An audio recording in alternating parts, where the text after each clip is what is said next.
late. It's 3 months later. Cheerio. On Merry Halloween. Christmas, Mr. Scrooge.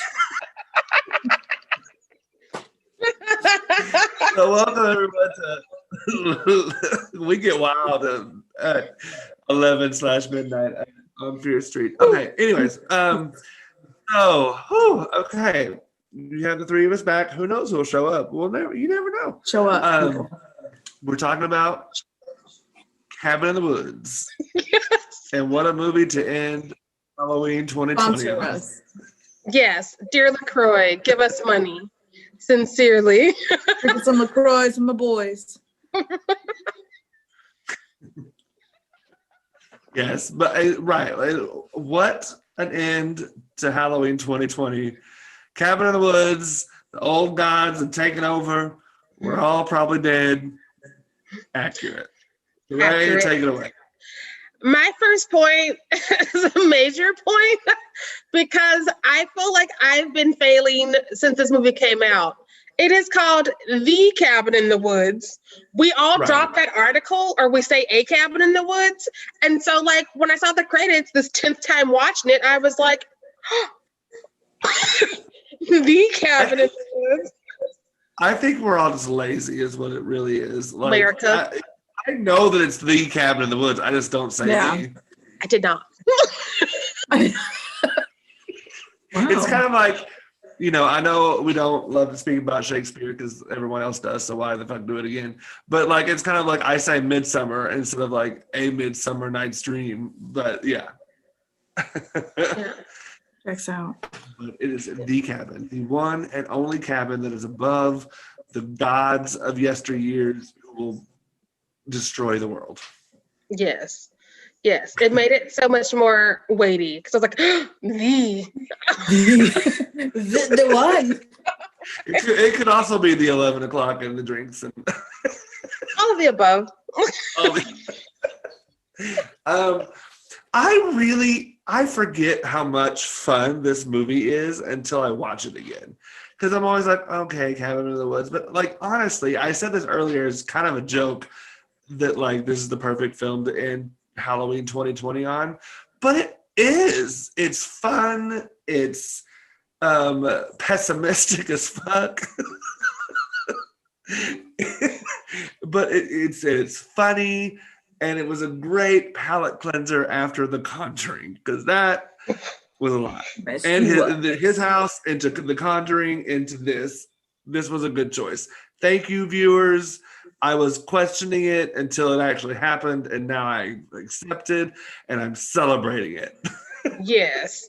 Tequila is my lady. You got something up, man? I mean, like Trent. I mean, like back on that. It's such great timing and comedy. They've lost their mind. It's Sheree's bedtime. It's Mima's bedtime. It is. I just had too much to drink. No. Okay. I'm worthless after 9 p.m. That checks out. You'll be a mess of a vampire. The floor is yours. I will control myself. I mean, that's what it is. It's a great comedy. I mean, like it adds the humor. It's like that funny like mix of all the genres of like this horror where it's like, hey, we're gonna give you like this like zombie, and then we're gonna throw in a werewolf, and then we're gonna throw in all these things like you can like roll the dice and get killed by whatever. Yeah. And I love that comedy of it, and like the whole kind of joke of it, because we are like almost like those puppeteers in a way. Sometimes we're like, well, we know what's gonna come next. Right. Well, and it's brilliant. This is kind of like, because my favorite horror film, Scream, kind of does a similar thing where it takes tropes and like flips it over and throws it on, But this film does it in a very. Scream tries to hide that it's doing it in like, this is still the real world. But in this movie, it's like you have to throw away all of your expectations and all of the reality of this and just take it for what it is. because none of these characters make smart decisions. None of them. No. And But somehow they I love that when they almost make a smart decision, then like the puppeteers are like, no. Because how often do we watch a horror movie and we're like, why don't you just leave the house, Nancy? And it's like, well, Nancy's gonna stay, but it's because of us, because it's so dumb that nobody would just stay or separate or what have you. Yeah. Yeah, it's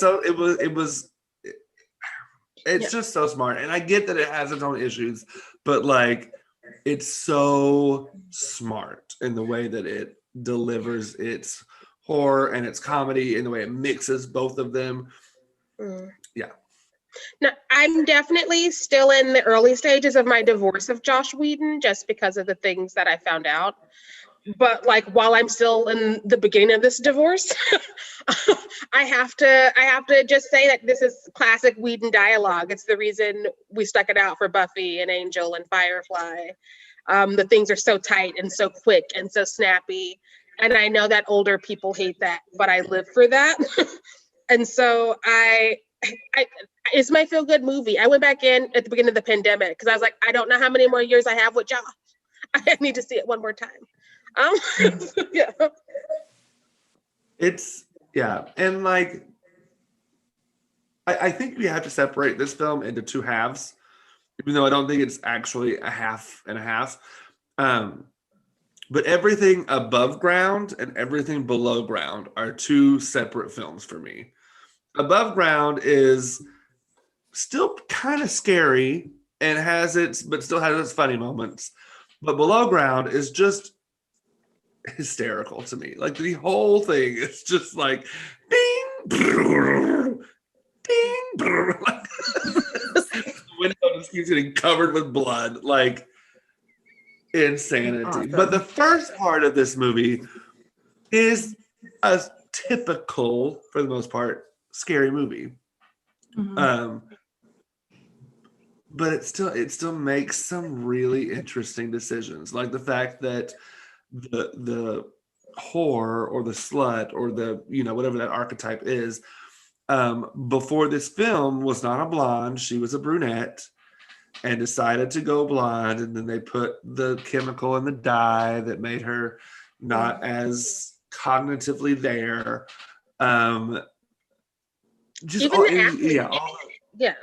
Right. Yeah. Even the the athlete like person. was Because like the stoner Right. calls it out. The stoner's like, he's pre-med or whatever the fuck. Like he's calling his friend a bird. What? What happened? What happened? the Yeah, that was just stoner so is my weird. favorite. Oh yeah. He's so great. He's so great. My the favorite whole was time. pre-Thor. Baby Thor. Yes. Chris Hemsworth and Jesse Williams, before they started getting like the monies for Marvel or Grey's Anatomy, and before America told them they were hot, are my favorite versions of themselves. Oh yeah, so good. I was like, "Ooh, look at you acting, doing things." Oh, I love what he's like. He's like, he picks up the books and he's like, "What is this? Who told you could do? Who taught you this?" And she's like, "You did. I learned it from you." Because these are my friends. These are that we would make. Just obnoxiously stupid, ridiculous things. Okay. But it was a fun ride. How often do we get to choose your own horror movie? Like it's just kind of, the possibilities are endless. I'm glad they don't do sequels, but the possibilities are endless. Imagine this. You make it's a sequel, but it's not really a sequel. But it's the same movie. Whatever, yeah. But but the audience, you at home with your Blu-ray or DVD or streaming service, gets to choose which one they choose. I mean, it's kind of like that Black Mirror situation that I just Right. Yeah, read. that was a great one. Yeah, I loved that. I'm here for it. I want more of That would that. I want more of that. That would be really fun. Interactive. But yes. And I liked that in the beginning of this movie, they give us hints of what's going on, but we don't really understand it until like 20 minutes in. And then we're like, oh, okay. But like the opening with the guy from the West Wing and the girl from Amy Acker. and the other dude that I don't know who he is. But and they're like just talking, like office talk. What you do? Yeah. What you, Mm-hmm. water cooler talk. Mm-hmm. And then it's like, boom, Cabin in the Woods. And then it just shifts everything. No, I also appreciate that among all the horror and laughter, there were some honest moments. Like when they're taking the elevator down to find out what the hell is going on, and they see all the boxes of things that could have killed them. And like the thing with the blades in its head steps out and they lock eyes, and she's like, we chose this. And you see Yeah. her realize it, and he's watching her have this very human reaction of losing her shit because she's figuring it out. And I'm like, that's a really beautiful moment in this like really fun movie. Right. And as a horror fan, I loved all the little things, like when that guy popped out, I was like, oh, Pinhead. And then the huge snake later on, oh, Anaconda. And like all the little, like, that it wasn't so blatant, but you could clearly pinpoint which horror film those monsters came from. Of course, you had like the werewolf and you had the usuals, but you had like some pretty obscure ones too, and newer ones like the Strangers. They came out with those masks on. I was like, oh, it's the Strangers. That's cool. Yeah. That's great. Yeah. The unicorn was funny too. That unicorn made me giggle. So giggle. I was like, if only little kids knew this is what they was actually meant to be used for. And our love, the horror queen, Sigourney Weaver. At the end of this, when I first watched this, I did not clock that was her voice. Did y'all clock it the first time you watched it? I was like, that voice is familiar. Why? We're familiar, but no, yeah. When she stepped until she out, walked up, and I was like, they purposely did not advertise her in it because we all would have been like, where's she at? Where's she at? Where's she at? And so you show up and you're like, oh, she's in this. and it's used perfectly. Like, who else would be the leader of this faction of horror puppeteers? The director, indeed. Truly. So good. I really enjoy this movie. And I don't really know all the issues with Joss Whedon, but this may have to be one that I just kind of enjoy while also admitting what the problems are once I am sober and read about the problems. I mean, he's been a little bit racist. And so like I gotta start separating because I can't be supporting racism. I've come too far. Fair points. But I already had the movie bought, so I could still watch it and not financially support him. But yeah, I need to read more about it. But let's not get into too much of that. But because that sucks. I didn't know that about him. But I'm trying to go back. Sheree, when we taught grad school, we were in grad school and we taught intro to cinema. You were in my section, right, when we watched this film? Yeah, because I had the C-section. And I had thank goodness they showed up. But we taught this film and intro to cinema. So it's like a huge hall of like 400 undergrads, a few graduate students. Like we're teaching we're grading 100 papers each, basically. And I remember watching this film, and the whole time you could feel the tension before the booby scene. Do you know what I mean? Because we watch those horror movies and like sex happens or like those moments, but they're always covered. Like somehow they're covered, or we see we get the image. Yeah. And then everyone was like, they're not going to show it. They're not going to show it. And you could feel like and then boom, boobs come out, and everyone's like, didn't the one TA look away? I don't want to name her name, even though we're not friends anymore on Facebook. But didn't she look away? Isn't that one of them? Yeah, I'm getting so much drama. Text me later. No, I don't even know this girl, but I want the tea. She looked I want away. the tea. Oh, But yeah, I remember like that's like it almost felt like we were watching it with a whole audience, and it was like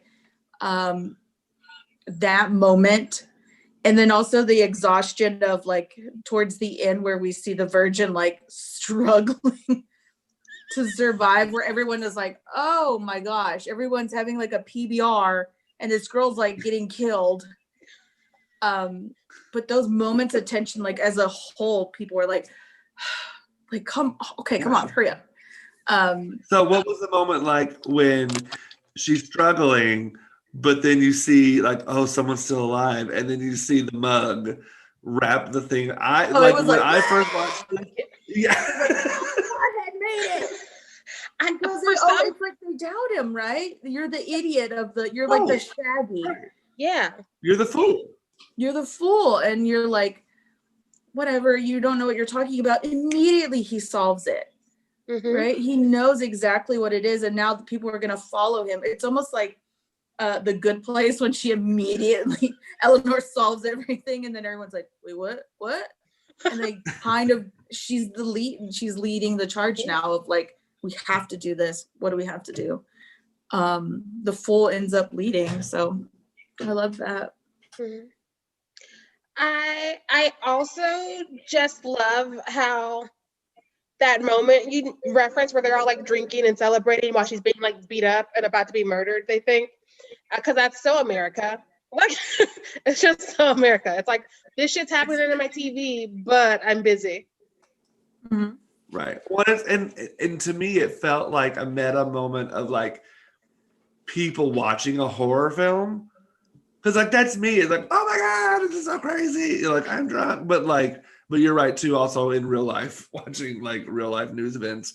But like, yeah, because the whole time they were like, when before the booby scene, when the guys were like, oh, is she gonna do? Oh, she's gotta do it. She's gonna do it. She's gonna do it. Oh, like that was stuff like this scene from Scream where Yeah. they're sitting on the couch and doing the same exact thing with Yeah. Jamie Lee Curtis or whoever it was.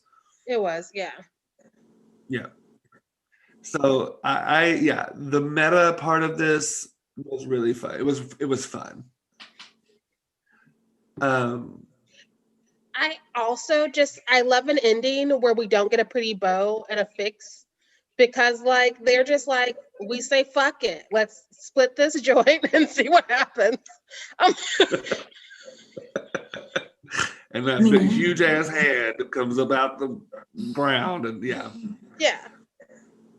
I love that. Because normally I don't, but this was so fun leading up to that. It was a gratifying payoff. Whereas in some other films where it's like, they're all dead. Congratulations, I just watched all this misery. This was at least had some comedy to it.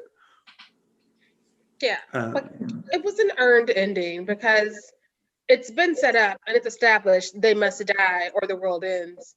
And they were like, I'm not gonna kill my friend, so I guess we all die. Right. Yeah.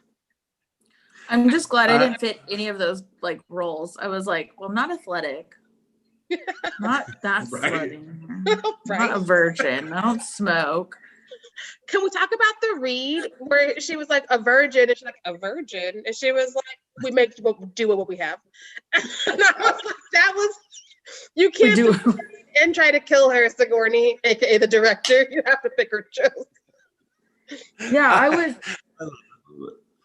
in the beginning when I saw this, like, and they were going the underground, like when they go to the cabin and they had talked about the professor, like her relationship with the professor, I was like, oh, is he leading all of this? Like he's the one who's kind of doing all of this. Like he's finding the people, the young people, like you're going to lure in. Like, why not be a professor? Because those five idiots, And I was like, Right. that's who it is. And then it was like, it was just a drawing of the dude she was in love with. I don't know. I don't know if that stuck out to you or what. Yeah.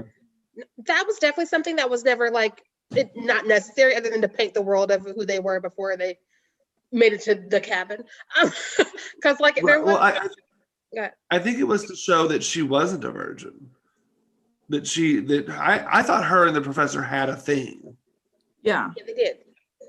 And so clearly she wasn't a virgin. Clearly the blonde wasn't the hoe, the slutty bimbo. Clearly the jock wasn't just that. I think it was to show that these characters weren't necessarily the archetypes, but that these puppeteers were making them be the archetypes. We're working with what they had, because none of I like this comment theme or whatever, that none of us completely fit those archetypes. Like no one is completely the virgin. No one is completely the slut. No one is completely the jock or the fool or whatever. They kind of had to make it work in this modern day.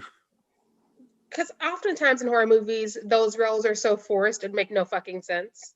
Like, I just watched My Bloody Valentine. Like, I don't understand any of these characters. Like, none of them make any fucking sense, because you need them to do this dumb thing to get the other thing to happen. And that's bothersome writing to me.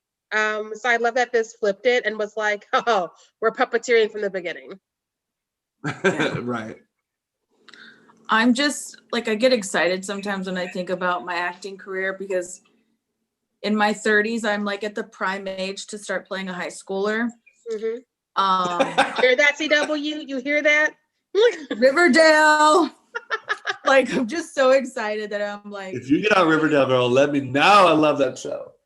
I'm gonna get on there and they're gonna be like, who's that freshman? I'll be like, hey, I'm new to town. Like, and I'm a serpent. Be like, how old is she? So young. Oh, she's filing for Social Security next month. Like, what? But I do like that these characters were like, okay, they fit the age that they're supposed to be in. I mean, there are a few where you're like, wait a minute, you could be a grad student. I'll do that. You could be a grad student. But when you got some 30-year-olds playing high schoolers and they're getting murdered, I'm like, you are in the 12th grade for the 7th time. You should get murdered. What are you doing? It's like Dazed and Confused. All right. How old are you? It's like, Matthew, what? I loved the merman moment. Really? Every single time. Really? If that isn't 2020 giving you what you asked for in the worst possible way, I don't know what is. It's a metaphor for today. That was so funny. Okay. I also love that the other guy thinks he's like getting to safety and turns a corner and gets stabbed by the girl he thought would be dead by now.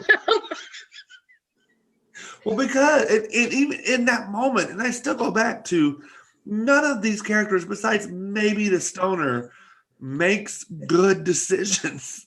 None of them. She stabbed him because she got lucky, because she rounded a corner with the knife pointed at the right angle.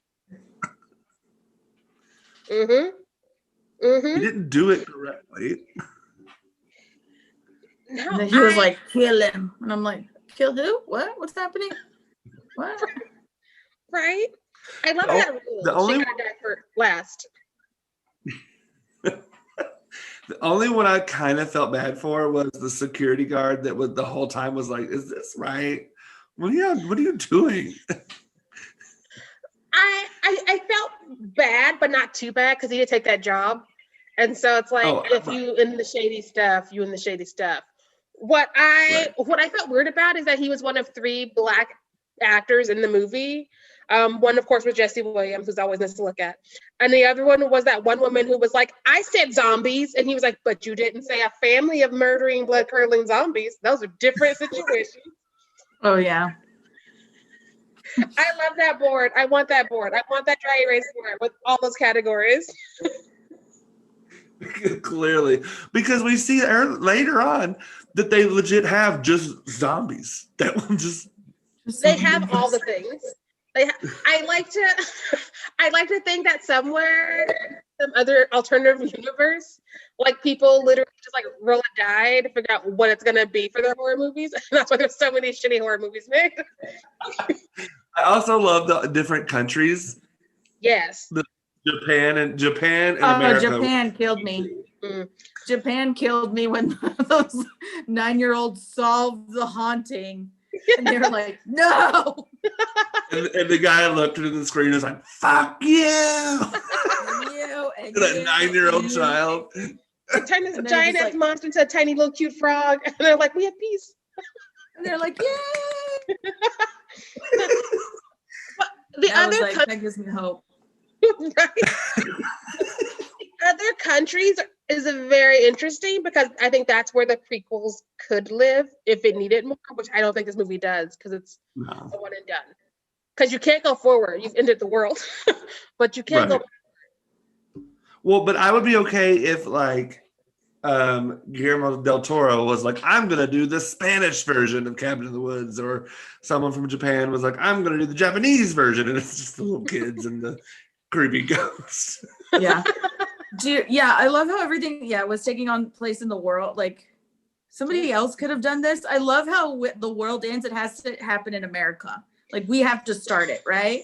You were the That's one it. Like, that truly when fucked everyone's up. like, when things happen and the world ends, I'm like, right, is it Eastern Standard Time or Central Time? Like, I need to know.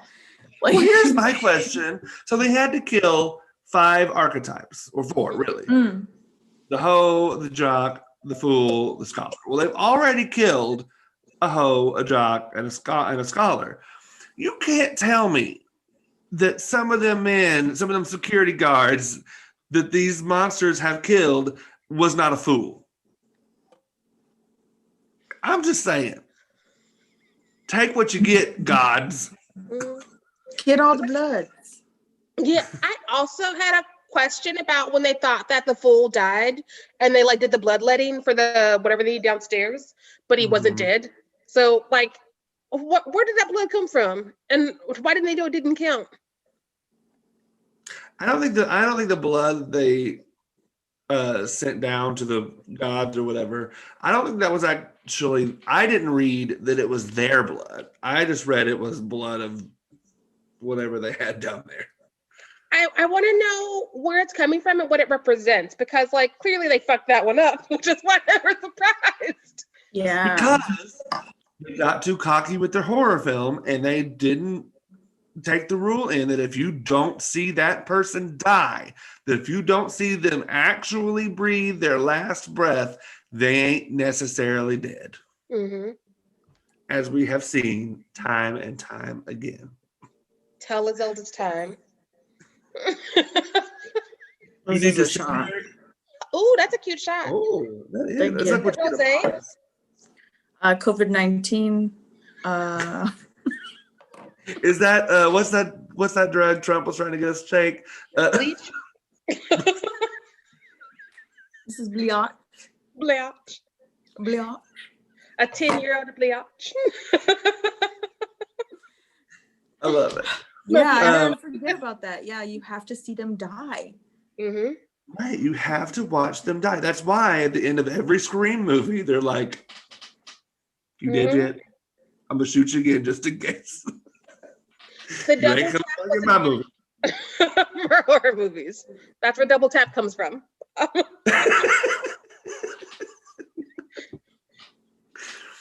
What were some of my other favorite moments? I love the moment when the blonde girl's having to make out with the wolf head because it was such Oh, a yeah. callback to Evil Dead, and she's like, "Hello." I was like, ooh. I was like, you know where that mouth's been. Look, don't do this. I mean, right? It was so funny though. That's so gross. Ooh, and when he was like, okay, when he first gets the jock first gets back into the house, and he's like, okay, so we need to stick together and like board up all the windows and rooms and figure it out. And they were like, no, beep boop boop boop boop, and the little pheromones come out. I was like, we should split up. I love that because we always go, why would you do the dumbest thing? And this makes it like somebody else made them do the dumbest thing. Like when she drops the weapon after killing the thing that almost killed Jesse Williams the first time. And like you see her get zapped and she drops it and she doesn't even acknowledge it. Because I was like, why would you drop a weapon when you got like these murderous zombie family out there? Yeah. Right. What was my favorite? It's like one of those uncomfortable scenes, but I kind of giggle. It's like the Titanic propeller, like that propeller scene when that person falls and hits it. You shouldn't laugh because it's not okay. But it's like, and you're like, oh, where am I? What am I doing? When Chris Hemsworth, the jock, hits the grid and like a motorcycle, because he's like, I'm gonna be the hero. And I was like, I wow, will say I'm the uncomfortable. way and they I'm the way laughing. they the way they edited that shot was really smart. Because okay, so earlier in the movie we see the bird like and die. So we know that wall's there. But the way that they extended that leap, so you're like, maybe he's what? And then bam, he's dead. Like And you watch it bounce down for a second, which is what makes it I funny. know, and you're just like upset and you're uncomfortable. And I was like, I shouldn't be laughing at this point, right? Like it's my whole Titanic thing again when I was laughing, but I'm uncomfortable. It's the funniest death of the movie. That and the merman. Really. Really? Yeah. That's how And you then go. she gets killed by like Cthulhu coming through the ceiling. I love it when we destroy the world. That feels like closure to me. Just destroy it all. Have dinosaurs and mummies and zombies and unicorns and paleo people. Just you know you can't come back. You know this is the last movie if you destroy it all. Do it. Because also, okay, in our two last remaining characters' defense, like, okay, we don't end up sacrificing ourselves and the gods do come back. Or I do kill them, the gods don't come back. Well, all these monsters are set free. Yeah. They all out and about. Right? It's only a matter of time. They at the Target right now. Like you've done what you've done. That checks out. Those boxes were so interesting to me because it reminded me of the film 13 Ghosts. Remember, like all those cases, and I'm just Love sitting that there movie. going, what kind of material is that? Because that's always that thing where it's like you don't know if there's like the window and like, yeah, 13 Ghosts. We might have to visit that one in season 2. We might. I don't know. We might. Oh, you have to. You have to. It's so good. I mean, right now Amanda's winning the costumes. So like just good. That checks out. Checks out. Right. Yeah, I love the moving boxes of like everything, It was but super cool. she's like banging on that box, and I'm like, oh my god, stop it! You're gonna let him out. Let him be cool. Be cool. Be cool. That is the one moment that triggers some empathy for me because she literally figures it out. She's looking at the monster that could have killed her had she opened that box instead.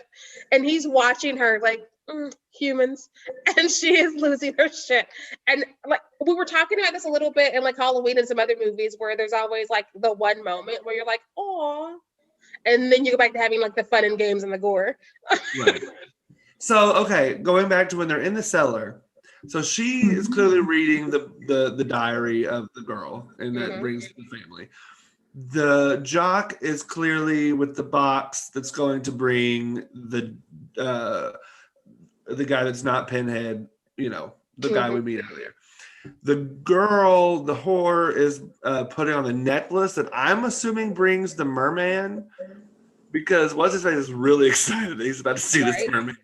I think it was a seashell or something. It was something. Yeah, it was a seashell. Yeah. Right. Oh wait, no, that was the scholar, Jesse. He had the seashell, didn't he?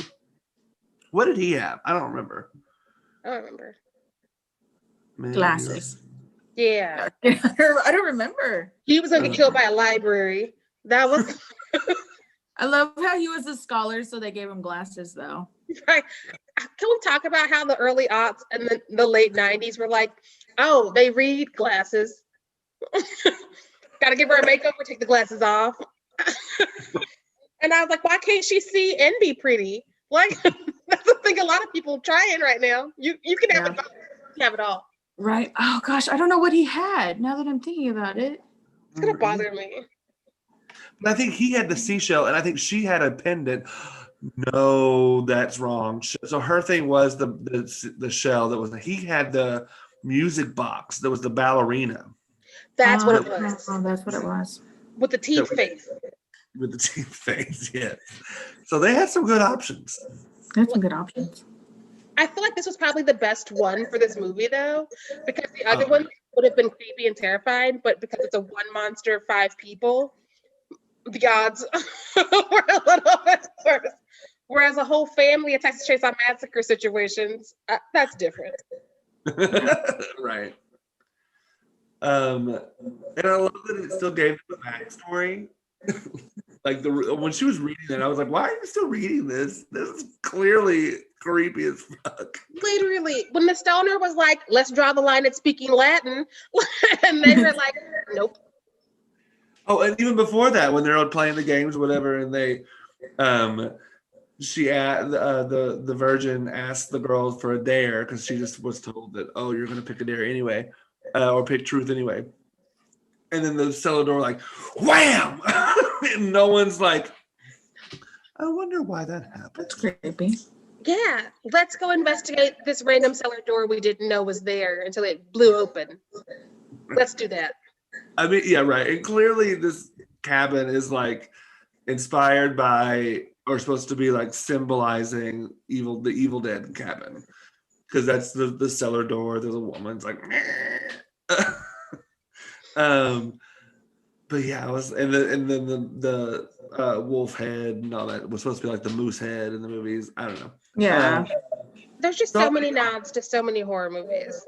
So many Easter eggs, just like in Scream, and that's why I love that movie too. So fun. And if I think of this film, I just think of how fun it is. Like I get some people are scared by it because it does have some scary moments, jump scares and some gore, and I get that, but I think of fun and funniness. I remember the people who hated it because some people can't understand that like horror is a moving genre. And so it can have some comedy in it, or vice versa. Like Scream is kind of a dark comedy that happens to be a horror movie, and vice versa. And so whenever I see people like hating something that's new, I'm like, does that mean it's fun? Is that what it means? It's gonna be fun. Like I said earlier or last night, I think horror to me is such a broad genre. Like it includes so many things. Because like when I was to me, there's like children's horror, like The Witches. When I was a kid, that was terrifying. I When remember Angelica that. Houston was like, "Here's my real face," whoop, terrifying. As an adult, I'm like, that's great. I love it. It's not really scary to me, but like, and then there's horror comedy, and it's just such a broad genre, and just because you don't like it doesn't mean it's not horror. Yeah. Like, you can't roll in here and be like, Friday the 13th, part 19 is the epitome of horror. But how dare you put some comedy in here in the cabin in the woods? When after like 1 and 2, those films are just camp. Like I said earlier, if you have to go to a third sequel, you probably already lost these battles coming up. Usually the first two are the better two. Like Scream fixed themselves in 4. But like I can't think of a third sequel that I'm just like, I love it. Don't change anything. Yeah, especially in horror. Yeah. I was trying to look up stuff while we were talking because I was like, has a horror movie won an Oscar? And I guess it's like The Silence of the Lambs. And then, but for me, I'm also thinking of like, how come? Because even watching today, I was like, damn, these makeup artists and these props and the artistry and the minute like detail that goes into it, like the blood and the gore, and most of the time we're grossed out, and I'm like, that's amazing. Yeah. What they're creating to give you that fear and to and I wish more people supported that and were like, oh, that's just horror, blah, blah, blah, that's that thing. And I'm like, no, this is a real artistry that they're doing. Yeah. It's stunning to watch sometimes. There's a genuine bias for horror and genre, because like if you look at like some of the longest running like sci-fi shows, like the quality stuff, they got nothing. Mhm. And it's just like, how do you miss all 8 seasons of this brilliant show? Um, or Right. how do you miss like this amazing horror movie? Like the Babadook has no awards as far as I know from America. Um, Mhm. and so it's just like and it's again gatekeepers and older people who shouldn't be in power being in power, pissing on things that they think is Right. low art. Right. Well, and the first horror film that was nominated for Oscars was The Exorcist, and it was nominated, I Right. think, for like 12 Oscars, which is insane for a horror film, including Best Supporting Actress, I want to say, for Linda Blair, who probably should have been lead, but Yeah. I'm- I- Like Yeah. she was the possessed one. She is the exorcism that's happening to her. Like how much more bleak could it be? Like, she might have been lead. I could be wrong on that for sure. Might have been lead. But, Yeah, because I know Get Out was the one too. yeah. Get Out was It was in the nominated, category of comedy. Signs of the and the Golden Lambs. Globes, yeah, but I get. I don't get. That should have been a drama. If it's, I get that you only have comedy and drama, but like, it should have been a drama. That right there should have been a bigger conversation, because how dare you put this like racist horror movie in comedy? That's not how you fix these bridges you've been burning, Oscar So White. That's not how you do it. Well, that was the Emmys, I think, right? Because the Oscars don't split them up, or the They Golden don't split Globes. up the genre. Yeah, it's like Golden Globes, Emmys. I think it was the Golden Globes. It's the one that did it is super racist. Like they hardly Hey, all of ever them. nominate That's why I people can't keep them for straight anymore, all of because it's all like I literally how many times have we like skipped over artists of color who deserve something? The fact that Sandra Oh suffered on Grey's Anatomy for almost 20 years and was never recognized. It's Sandra I will Oh. never forget. Who else I- is gonna win if not Sandra? Right. I will never forgive the Oscars for putting Viola Davis as supporting actress for Fences. That is the most blatant falsity. That may not be a word, or may not be the correct word, but No, it's a word now. It is. I have ever seen in my life. And she won, so good for her. But like, she was lead and should have won. The thing about Viola is she's the lead of whatever she does. Like if she would have rolled in right now with 13 minutes left in this, I'd be like, well, it's her show now. It was fun. I'll leave. She's the host Bye. now. We are leaving. We are done. Right? Yeah, it's like for me, it's like Viola Davis and Meryl Streep. Like, Mhm. give them everything, do everything. Like Yeah. they're phenomenal. But anyways, we're super off topic. Anyways, horror No. should be Academy Award, Nominate horror for. Globe, Emmy. Yeah. And Listen, if you can nominate Silver Linings Playbook, which is the most rom-commy of rom-commy movies I've ever fucking seen in my life. I didn't hate it, but it's not like groundbreaking, dramatic literary films. I refuse to It's watch a- it still. I'm not gonna like tell you to. Yeah. So I didn't hate it, but it's I like, saw a okay. trailer and was like, this is white nonsense. No, thank you.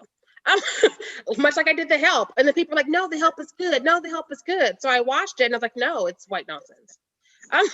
And we don't need white saviors. We need people to get out of the way and let people of color like tell their stories and do their things and save themselves.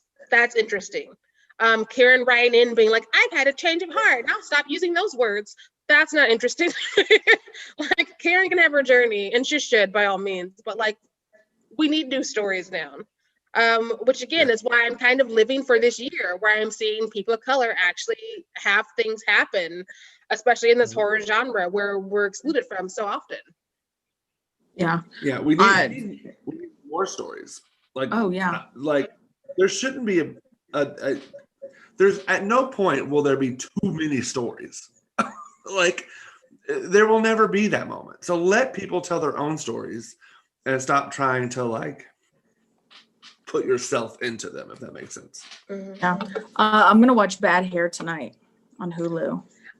We were gonna do it this weekend, but our panel couldn't make it this weekend, so we had to reschedule, which is not a spoiler. Y'all know we were gonna do it. Like, just- Yeah, I watched it. It's fun. It's a really fun movie. I think for me, the concept that was there that I really enjoyed, it kind of left it for the third act to make it more of a horror thing.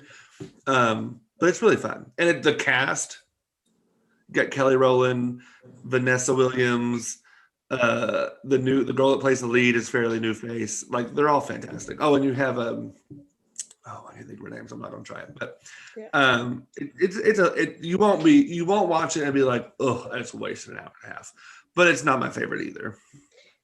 I just remember it was the beginning of like 4 horror movies that dropped on streaming services this month that had like Black people centered. And I was like, 4 in 1 month? I don't usually get 4 in a decade, and I can watch them all Yeah. in my own home. Watch them all. Yeah. But see, like whereas like His House dealt with race and like racial issues in more of a serious tone. Mhm. Bad Hair does deal with like women's, specifically Black women issues in its own. I'm curious to hear your thoughts. Is what I'm gonna say. Yeah. No, Ooh. mm, Wait, what time is it? Oh no, it's late here mm, in New Jersey. mm. It's like Joy. it's 12:46, so it's like when the ghosts are like stretching. They're getting ready. Well, they gotta wait a whole other hour Yeah. because it goes back to 1. Oh, they need that's to go back to right. bed. So I'm they a- still They need to go back to bed. They got another hour of sleep. You're welcome, ghosts. I'm gonna be asleep for both them 1 o'clocks. That's my dream, I'll be asleep through all the hauntings. right? I'm like, you should have haunted me in the daylight. Like, I got dreams. All right. Well, I think we've sufficiently talked about Cabin in the Woods. It was a very fun end to not our entire celebration of Halloween, but at least our Halloween evening. I hope all the listeners out there had a great Halloween. Hope you stayed safe and got spoopy in your homes or with a loved one that you wanted to spend it with and whatever. In your close circle. Yes. Yes. Don't be out here catching And- COVID because Halloween. Right. We had a blast today. We got more tomorrow, so stay tuned. We Yes. have Ready or Not. We have Spell, right? And then Vote, because I don't know. If y'all stick me with The Hills Have Eyes to close out this magical weekend, I ain't watching. the betrayal. Like Child's Play is right there. I haven't seen it, and that's gonna be funny. I can already tell. I love the actors in it. It's gonna be hysterical. It's not gonna be good. I will say I did. So voting update. I did look. We have more votes now, and Child's Play has moved to a tied second place. So it is possible. They're all within and Hills Have Eyes is only up by 2 points. So you vote, Louise, call your vote. mama to vote, and call your friend to vote. Right? Louise is Yeah, like, you win. please do not let us watch The Hills Have Eyes, or we'll just tell you a ghost story. That's what Right. do it for Louise. But anyways, do it for Louise. So yes, vote. Tell us what you want us to watch. Tell us what you want to watch to enjoy it with us. We'll see you tomorrow. Everyone enjoy your extra night sleep. Yes. Extra night out. Yes. I'm drunk. Extra hour. Um, What you could do that extra hour is drop a costume so we could vote. So you could possibly be the first guest of the new year. Do it. Yeah. Because we have to talk about that Ooh. tomorrow when we announce the winner of the movie y'all chose or will choose time. Yes. All right, it's late. I'm slightly drunk. I don't know about the rest of them. So we're gonna say adieu for this evening. And we'll see you tomorrow. So stay fierce out there. Bye. Bye. See, bye. Meow.